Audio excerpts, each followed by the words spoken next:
Being born on the Isle of Man, the TT is a massive part of my life and probably one of the greatest races in the world. Just the people, the atmosphere. I've been rallying now for 25 years and it's the most special thing I've ever done.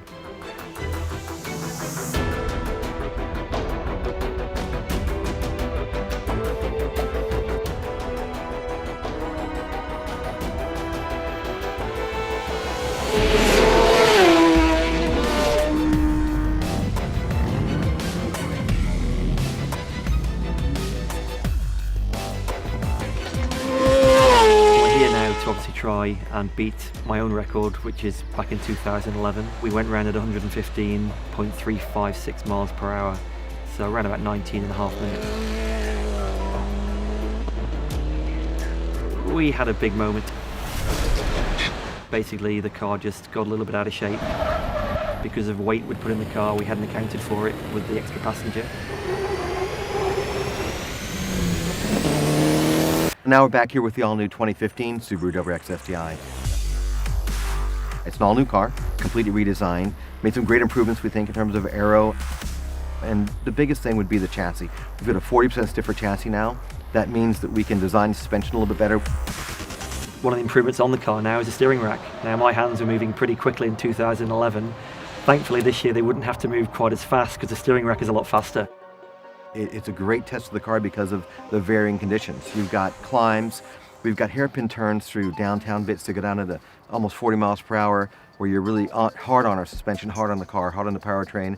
And then the surface shifts the entire way around. So it is like a mini rally in just one 37-mile lap. It's an incredible place. Yeah, we got quite close to the lap record of the sidecars back in 2011. So it'd be great to get that one. And ideally to be the next vehicle around the TT behind the 600s and the 1000cc machines. Very different for this particular run is we've actually got a monitor on my body which straps around the side. It'll collect the heart rate in beats per minute, the breathing rate in breaths per minute, his body temperature in Celsius, and also the G-force in G. Because I think in our head we know what we think we're doing, but I'm sure this will tell us differently.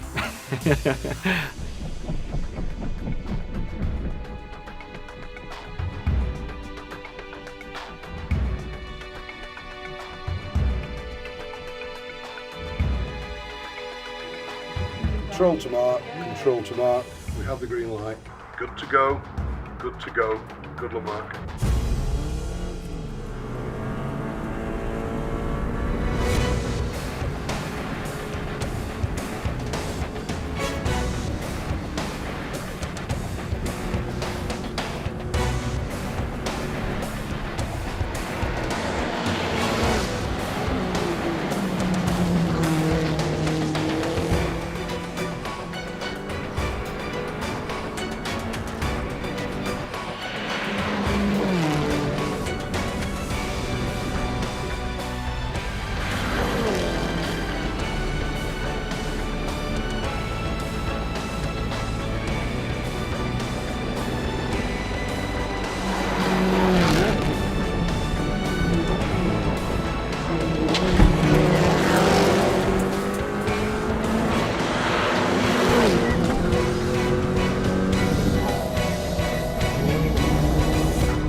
happy to get the record of the sidecars was always our aim. I mean, that's stood for a long time. So to be next to the big bikes is great, and I'm really proud of all the team, Subaru, everyone that's been involved in this and making this happen. And big thank you as well, I must say, to all the marshals and people involved in this TT course.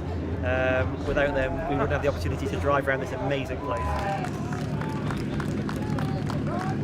It was interesting from the very start. We could see him when he was warming his tyres before he actually even got to the first lap, and his heart rate was pretty low. It was down, 100 to 120 at maximum. But the moment he got to the end of the warm-up period and he turned the corner and got onto the start-finish straight, not only did his speed obviously climb to the maximum speed, but his heart rate went up almost exactly to match. So his body was gearing up in exactly the same way that the car was. I was very surprised to see the jump, to see 40 beats just go whoop straight as quickly as that. I know how long it takes to do that in the gym, so this should be the new point of training, but that was quite a surprise. We were measuring G-force on the car and Mark himself, and we could see that Mark is subjected to more G-force than the car because obviously he's being rattled around inside. But he was pulling over a G on some corners, and also the acceleration and braking puts a lot of load in. That's over a G as well. I mean, you feel quite calm. Obviously, you have fluctuations, but to actually see it on a graph, it's an eye-opener, really.